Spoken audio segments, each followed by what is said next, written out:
Às vezes você entrou aqui com a última porta que você encontrou. Você que já passou por tantas portas para tentar mudar a história da tua vida, eu garanto que essa é a única, a verdadeira e a transformadora porta que vai mudar a sua história.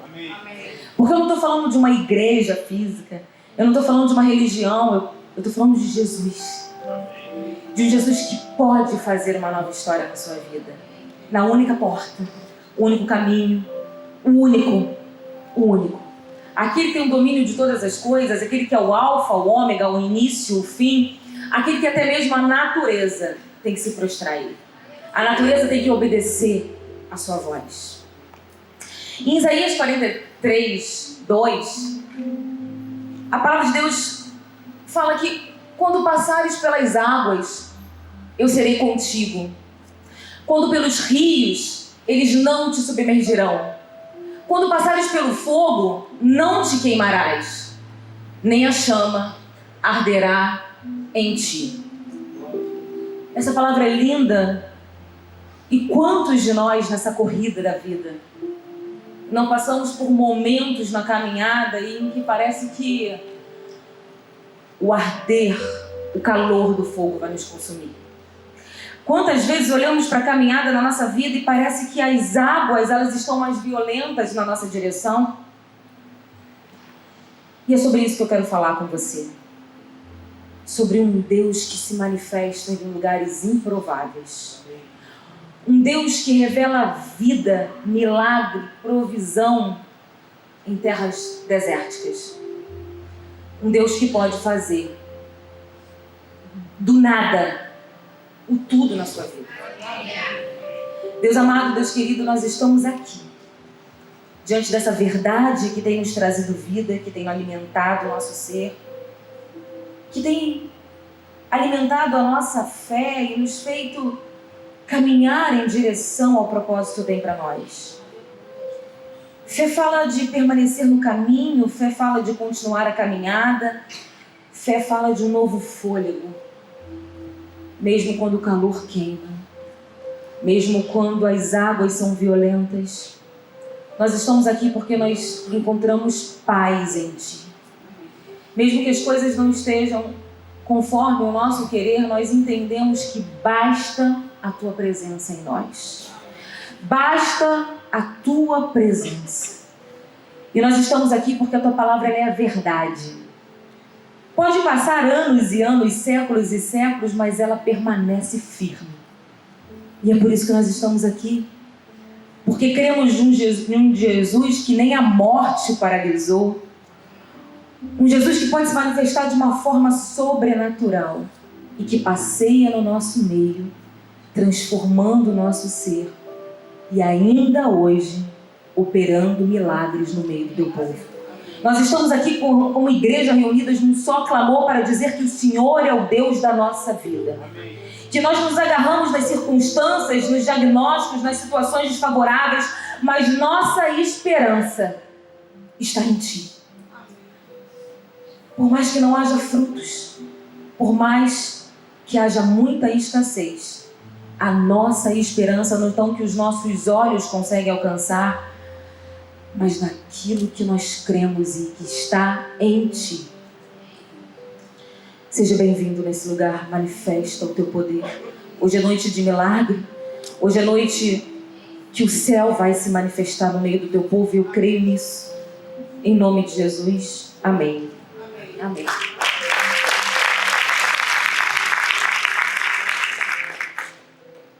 E quando a gente olha para essa passagem, já passamos, e tem pessoas passando por isso e vão passar. No mundo nós teremos aflições, mas tem de bom ânimo. Eu venci o mundo. E se Cristo está em nós, por que temer? E em próprio Isaías diz que agindo Deus, quem impedirá? Quem? O diagnóstico? A escassez? A perda, o fracasso? A crise financeira? Quem impedirá? Quem poderá ir contra o agir de Deus? Não há nada, não há força, não há poder, não há nada que pode ir contra ao Deus Todo-Poderoso. E em cima dessa palavra, eu quero passar um vídeo. Tá tudo aí? Tá aí?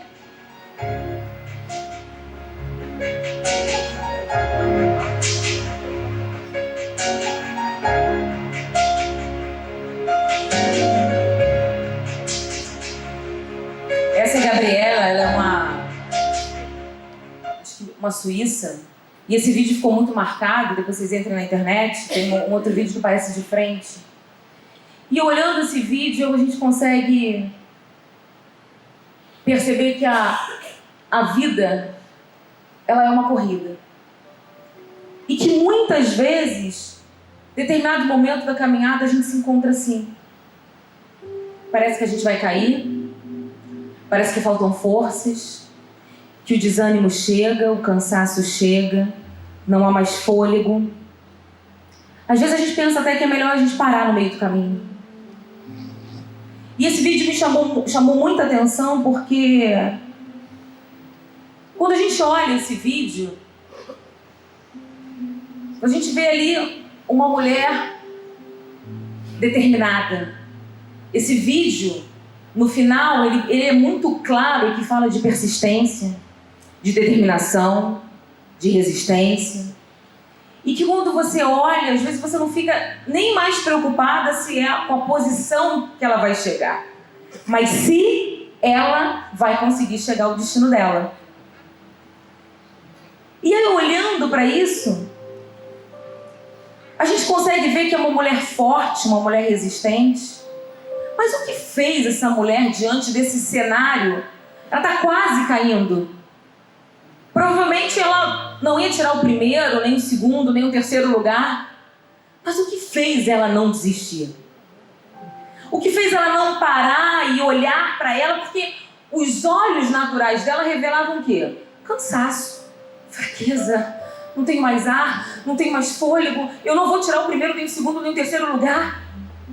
Mas uma voz dentro dela queria que ela vencesse os seus próprios medos. Amém. Uma voz dentro dela queria que ela vencesse o seu próprio cansaço,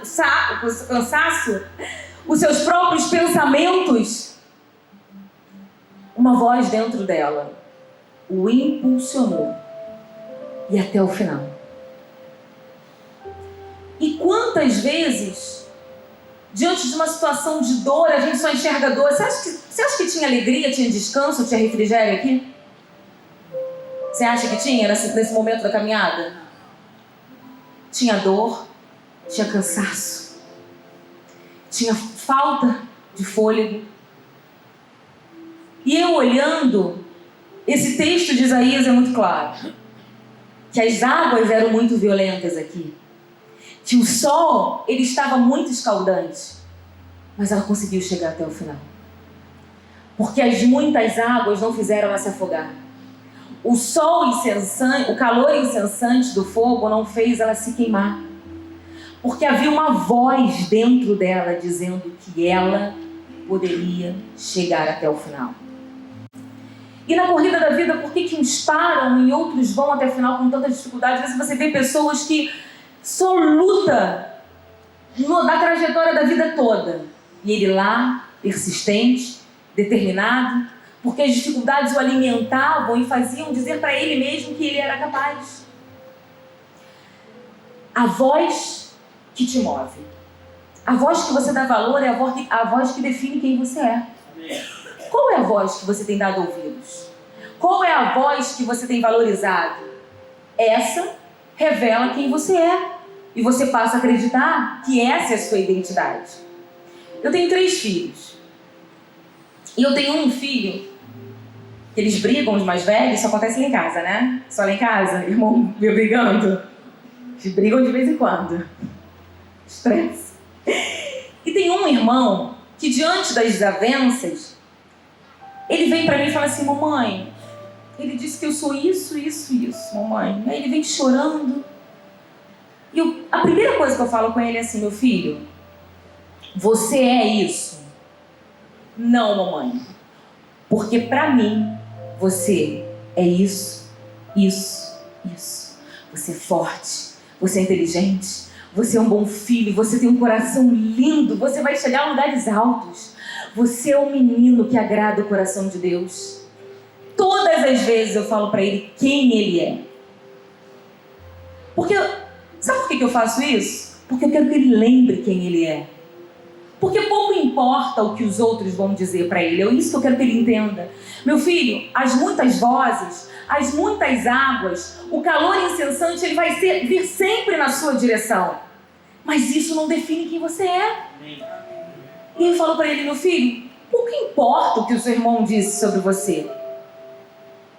Porque para mim, não importa o que o outro diz, mas importa que ele acredite naquilo que ele não é. Eu não quero que meu filho acredite naquilo que ele não é. Porque se ele acreditar naquilo que ele não é, as muitas vozes vão fazer afogá-lo. O calor incessante vai fazer ele acreditar que ele não pode dar mais um passo na vida dele. Mas que voz é essa?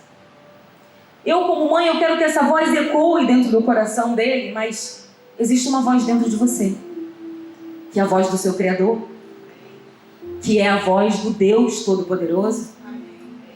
A voz que diz qual é a identidade que Ele criou para você.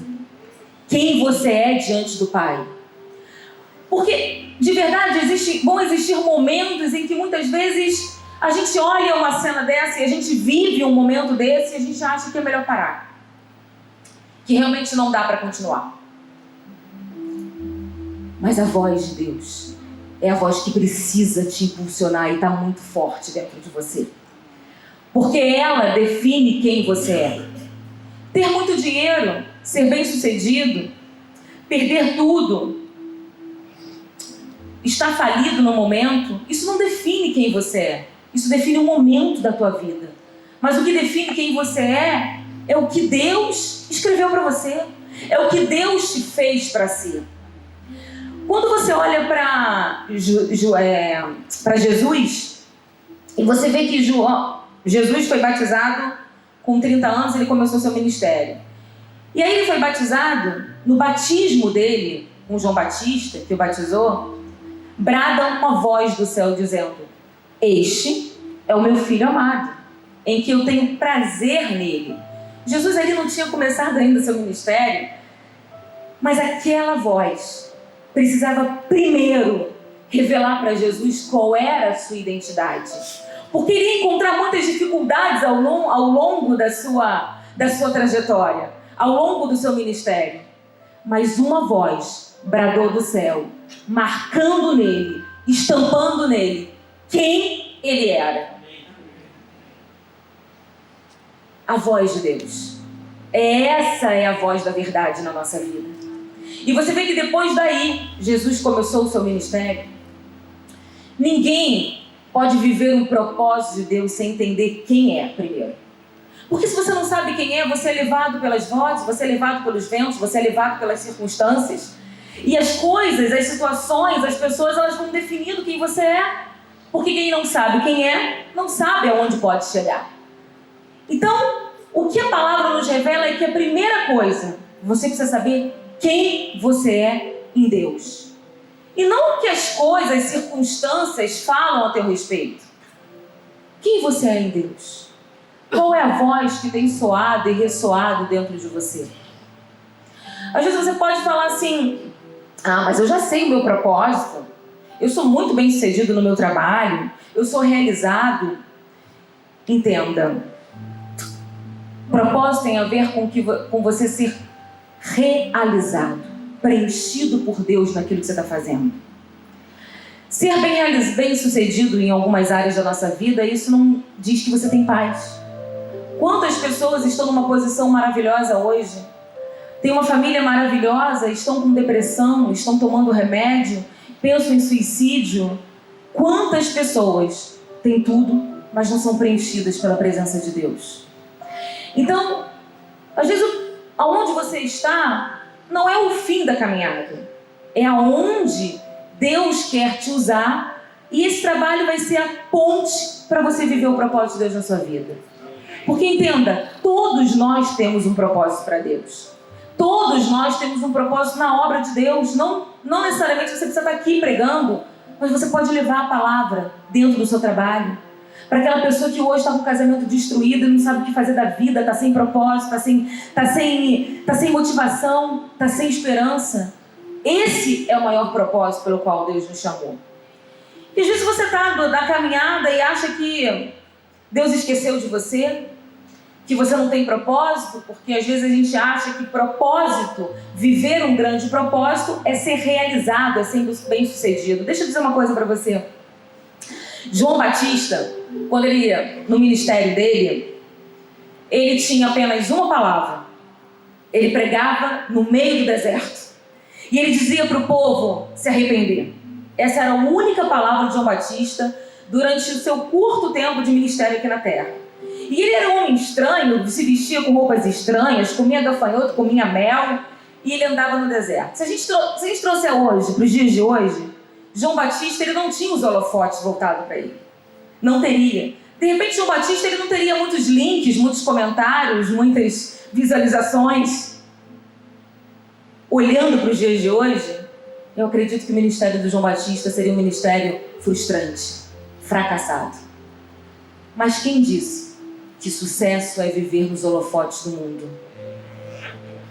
Às vezes você acha que está tendo um sucesso, mas enquanto a sua alma está fracassada, enquanto as suas emoções estão fracassadas. Às vezes você acha que você tem sucesso em tantas áreas da sua vida, em que os holofotes conseguem te alcançar, mas dentro de você está fracassado nas emoções, sem paz, sem alegria, sem sentido.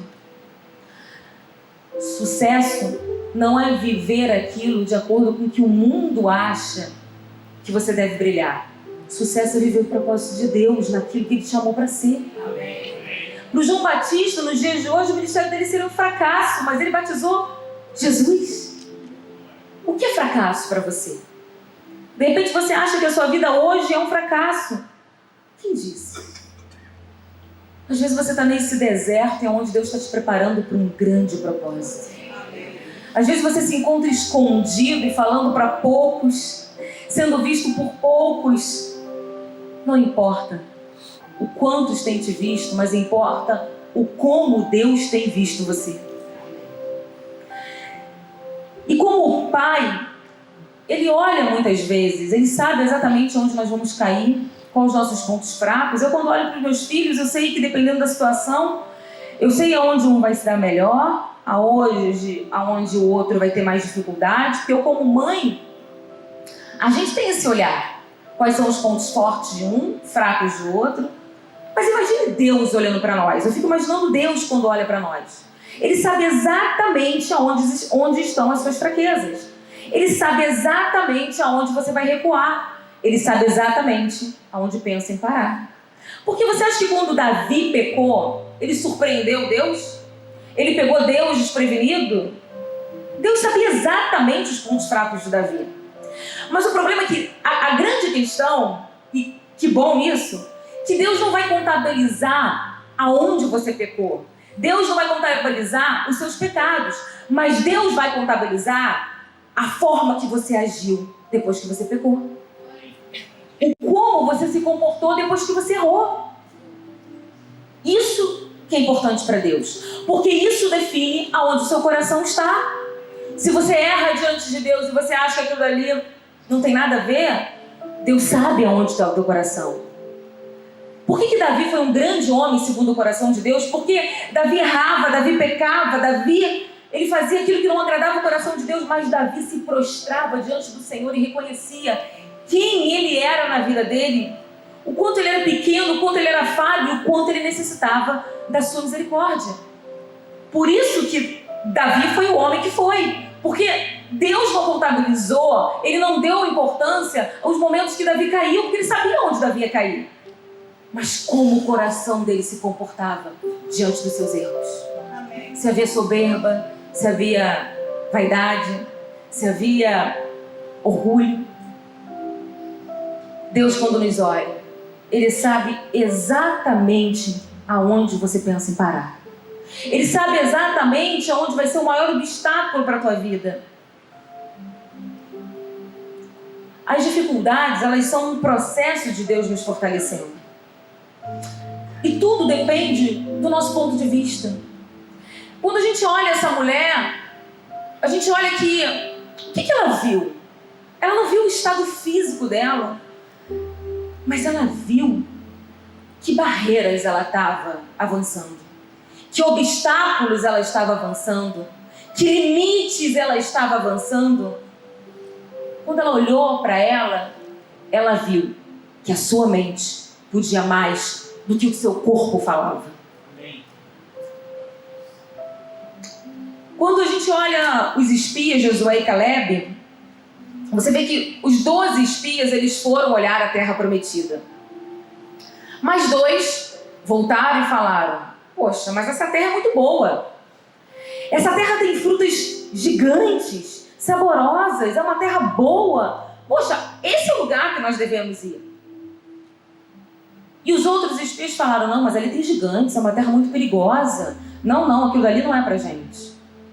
Por que alguns falaram coisas completamente diferentes dos outros diante do mesmo cenário? Porque Josué e Caleb, eles também viram o quanto era perigoso. Mas o quanto era bom foi muito maior em relação aos desafios que eles enfrentaram. Porque eles entenderam que quem prometeu estava à frente deles para conseguir derrubar qualquer gigante, qualquer dificuldade, qualquer desafio. As muitas águas não iam afogar aqueles homens. O calor incessante não ia queimar aqueles homens. Então tudo depende do nosso olhar. Por isso que a palavra de Deus diz: se os seus olhos forem bons, todo o seu corpo será iluminado. Eu posso falar aqui com você muitas coisas sobre Jesus. Eu posso falar do amor dele, que é um amor indescritível, só mesmo a gente vivendo para saber. Eu posso falar que Jesus pode mudar por completo a sua história e que o tempo está nas suas mãos. Mas você precisa viver Jesus. É como se eu estivesse aqui com vocês e pudesse dar uma aula aqui para os levitas sobre voz. Poderia falar sobre a anatomia da voz, sobre a fisiologia, sobre várias questões. É um assunto que eu domino. Mas faria sentido se eles não tivessem voz? Se eles não tivessem voz, não tivessem laringe, não tivessem prega vocal, faria sentido toda a minha explicação de horas aqui? Falar de Jesus é maravilhoso, mas você precisa viver Jesus. Porque senão não faz sentido. Jesus é para ser vivido, muito mais do que falado. Quando a gente olha os relatos bíblicos, é maravilhoso, isso aumenta a nossa fé, isso nos fortalece, isso nos dá combustível para mais um pouco de caminhada. Mas deixa eu falar uma coisa, o que vai mudar a tua vida é teu encontro verdadeiro com Jesus. É falar: Jesus, muda a minha história. Eu preciso te conhecer, mas te conhecer do Senhor entrar na minha vida e mudar, e arrumar toda a bagunça, e acender a luz para eu ver tudo que estava errado na minha vida. Jesus quer isso essa noite de você. Ele quer permitir entrar em áreas na sua vida, em quartos que hoje você já deixou até trancado, porque é melhor não mexer. Porque vai trazer feridas, vai trazer dores. Deixa eu falar com você. Viver uma nova vida com Jesus é deixar para trás a nossa capa, deixar para trás algumas bagagens, porque para o novo que Ele tem para você, essa bagagem não vai servir. Então tem coisas que Deus precisa entrar na sua vida e precisa mexer. Ele precisa tocar em algumas feridas, porque para o novo você não pode ficar trazendo bagagem antiga, porque Ele tem ferramentas novas para você, para o novo de Deus na sua vida. E eu quero falar de um homem chamado, em Lucas 19, que era um cego. Esse cego, Lucas 19, Lucas 18, desculpa, 35. Aqui fala de um cego de Jericó. Lucas 18, 35, pode colocar?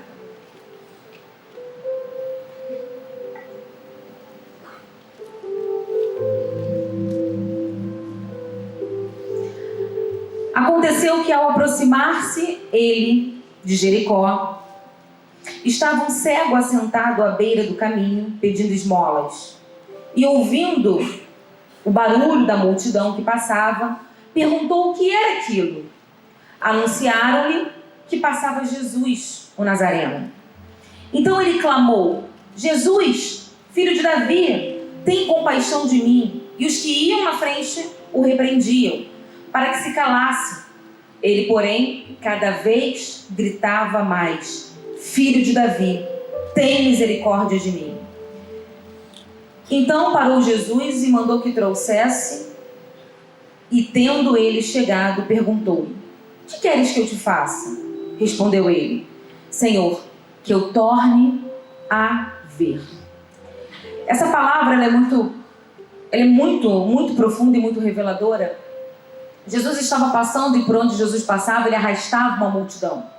Uma multidão de pessoas enfermas fisicamente, pessoas que necessitavam daquela paz que ele trazia, curiosos, pessoas que seguiam de curiosidade para ver o que ele estava fazendo. E ele passa e à beira do caminho está esse cego, como se fosse um mendigo hoje, invisível diante da sociedade. Não é verdade? Quantas vezes a gente passa e esses mendigos se tornam invisíveis diante da sociedade. Mas ele estava ali. Ele não via, mas ele procurou saber quem é. Qual o motivo daquela multidão, daquele barulho todo? E eles falavam: Jesus, ele está passando por aqui. E você consegue identificar que aquele cego, ele conhecia quem era Jesus, pela forma dele falar. Filho de Davi, tem misericórdia de mim. Ele sabia que Jesus era aquele que curava, que fazia maravilhas, que fazia aquilo que ninguém poderia fazer. E aquele cego, naquela posição, isso também está no livro de Marcos 10, naquela posição ele grita: Filho de Davi, tem misericórdia de mim. Aquele homem, ele gritava ao ponto que a multidão, diante de uma multidão, os discípulos conseguiam, as pessoas conseguiam ouvir a sua voz. Tamanho desespero, era como se ali fosse a porta da salvação dele, era de verdade. Ele estava jogando toda a sua esperança em Jesus e ele gritava, ele não parava de gritar ao ponto de Jesus ouvir e chamar aquele cego. Quando aquele cego é chamado, imediatamente ele larga a sua capa e ele vai até Jesus. Aquele homem era cego fisicamente, mas ele sabia exatamente o que ele precisava. Ele precisava do toque de Jesus para mudar por completo a tua história. Jesus quer mudar a história de tantas pessoas, Jesus quer mudar a história de todos. Mas quantas vezes nós não estamos cegos fisicamente, mas estamos cegos espiritualmente. Não conseguimos ver a verdade diante de nós e o quanto nós precisamos de algo muito maior do que aquilo que nós temos, do que aquilo que nós podemos alcançar, do que aquilo que a nossa posição, o nosso dinheiro pode nos dar. Aquele homem era um mendigo hoje, nos dias de hoje. Mas Jesus parou todo o seu trajeto para mudar a história daquele homem. E a palavra de Deus diz que ele deixa a sua capa e vai ter com Jesus. A sua capa é o que era muito explícito a sua condição de pedinte. Ele usava também essa capa para se proteger do sol, da chuva, enfim. Ele largou aquela posição que para ele, a partir daquele momento, fazia parte de um passado para viver o novo de Deus. Ele poderia ter falado muito bem assim: eu vou levar minha capa porque vai que ele não cura da minha cegueira. Aquele homem acreditou que naquele Jesus havia por completo a salvação da vida dele. A libertação daquela cegueira, daquilo que paralisava, daquilo que tornava um pedinte, aquilo que paralisava a tua vida, aquilo que o colocava no meio do caminho. E quantas pessoas estão à beira do caminho paralisadas? Quantas pessoas desistiram da corrida? Quantas pessoas desistiram da maratona porque vozes se levantaram definindo quem ela não era? Porque pessoas se levantaram e mostraram a inverdade contrário ao que Deus tem para a vida delas. Quantas pessoas estão aí fora, paralisadas, à beira do caminho, porque não sabem quem são. O que aquele homem entendeu é o seguinte: até hoje, até Jesus passar, eu era um cego. Ele passou na minha vida. Ele está aqui. Eu vou largar tudo. Eu vou largar tudo que eu era. Eu vou largar tudo que me prendia. Aquilo, tudo que me definia como um cego. Tudo que me definia. A capa definia que ele era um pedinte.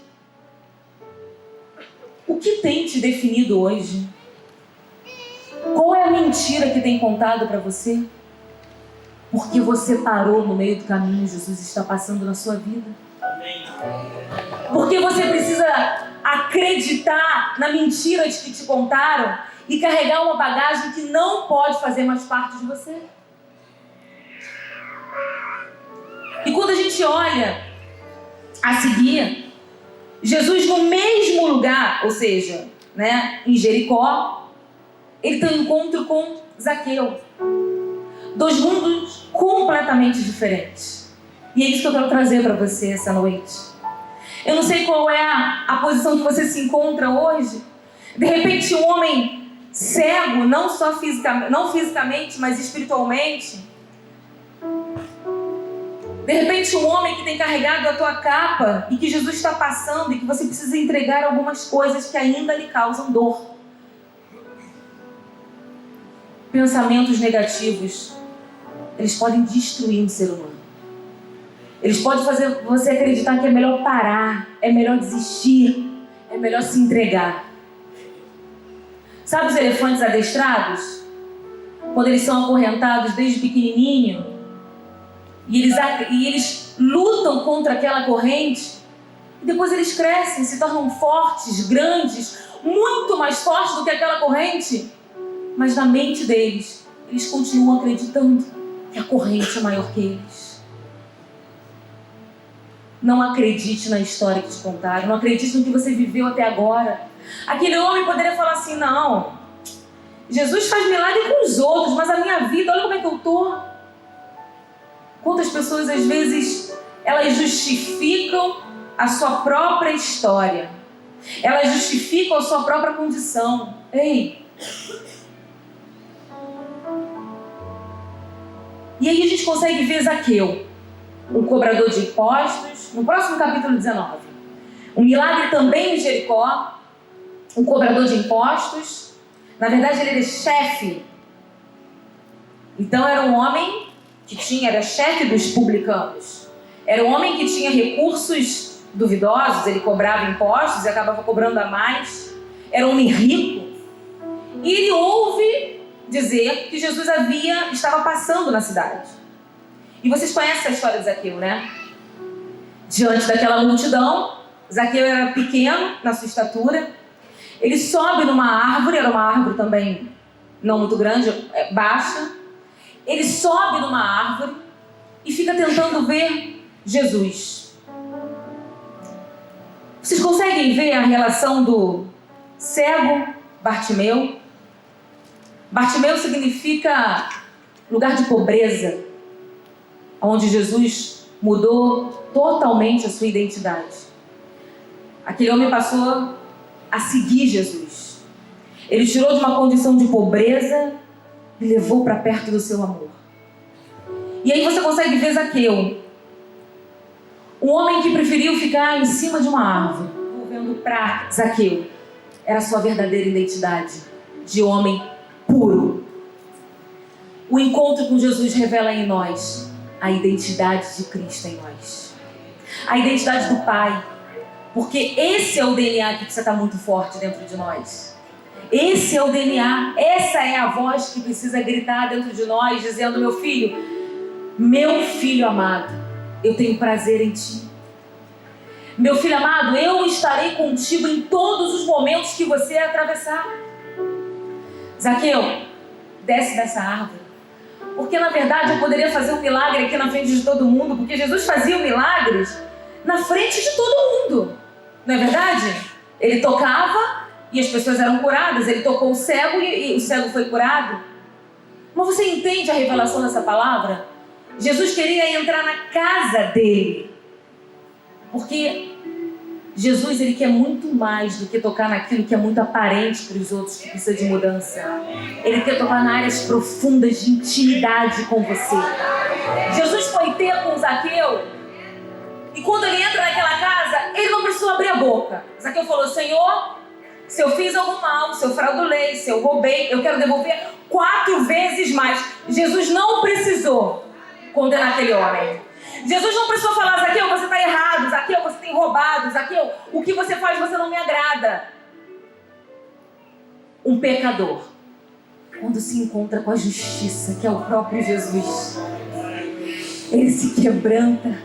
Não tem como você sair da mesma forma que você chegou quando você está diante da justiça, da verdade, de Jesus, daquele que pode mudar e transformar a tua história. Zaqueu não precisa abrir a boca. Você não precisa nem abrir a boca diante do Senhor. Só precisa se quebrantar. Só precisa chorar. Só precisa dizer: Senhor, eu preciso de Ti. O Senhor já conhece a minha história. E me faz lembrar um momento na minha vida em que eu não conseguia falar com Jesus o que eu queria. Era um milagre, mas eu não conseguia falar. Só saíam lágrimas. Deus não precisa muitas vezes ouvir as tuas palavras quando faltam palavras em você, mas Ele ouve os gemidos do teu coração. Aleluia. Ele ouve o pranto da tua alma. Ele ouve quando Davi fala: Senhor, por que está batida a minha alma? Por que está batida a minha alma? Por que está batida a tua alma? Porque você tem se entristecido. A linha de chegada, ela é certa para todos nós que conhecemos Jesus. A vitória, ela é certa. Por que te perturbas, minha alma, dentro de mim? E o próprio salmista, o próprio Davi fala: espera em Deus. Eu ainda o livrarei. Eu ainda tirarei essa dor, essa aflição, essa angústia, esse peso, essa dor da perda, essa dor da traição, esse vazio. Por isso que eu comecei falando que ninguém consegue ser realizado se não viver o propósito de Deus. Ninguém. Por mais rico que você seja, por mais pobre, por mais filhos que você tenha, isso não define que você não precisa da impressão digital do seu Criador dentro de você.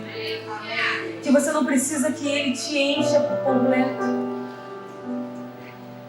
Você vê que aqueles discípulos de Jesus, eles só viveram o propósito de Jesus, de igreja, de levar a verdade, de curar enfermos, só depois que eles foram completamente cheios do Espírito Santo.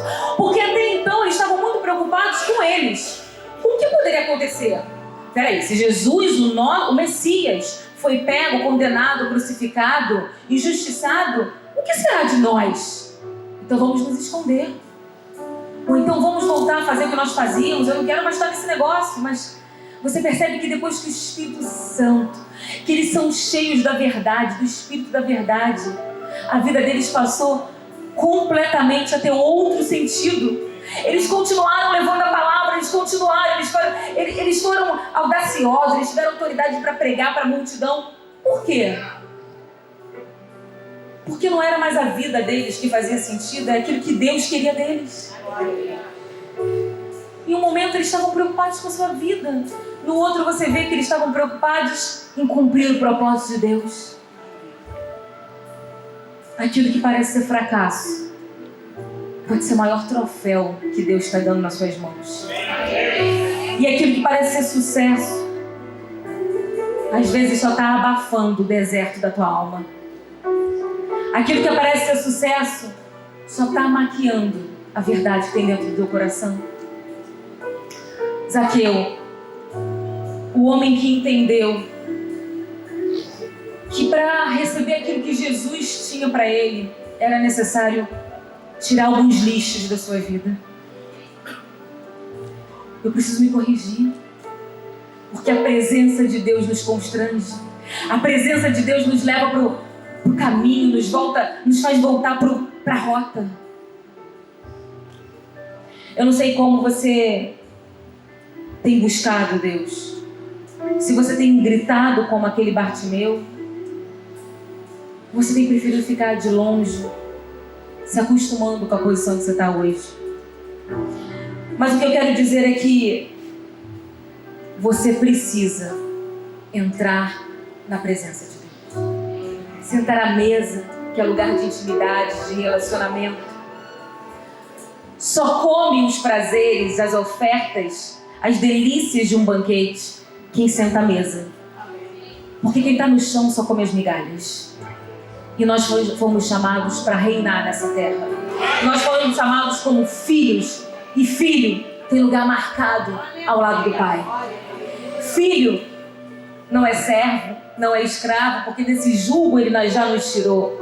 Se Cristo nos libertar, verdadeiramente seremos libertos, é o que a palavra de Deus diz.